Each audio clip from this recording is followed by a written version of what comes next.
একজন দেশের অর্থমন্ত্রী মিস্টার এক্স যেদিন প্রথম অফিস করলেন তিনি দেখলেন তার টেবিলে 3টা খাম, তিনি এবং উপরে লেখা কোনো সমস্যায় পড়লে এই খামটি খুলবেন।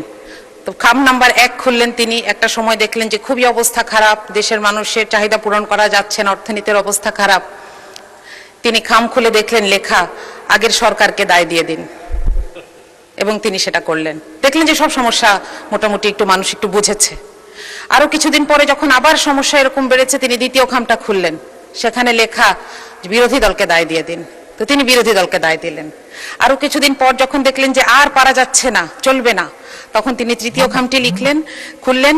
এখানে লেখা যে আরো 3টি খাম বানান এবং আপনি পদত্যাগ করুন আপনার পরবর্তী অর্থমন্ত্রীর জন্য।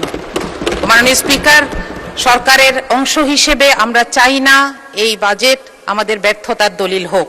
আমরা চাই এই বাজেট বাস্তবায়ন হোক। এজন্য এটার যতগুলো অ্যানোমালি আছে, যতগুলো জায়গায় সমস্যা আছে, এগুলোকে দূর করেই আমরা সামনে এগোতে চাই।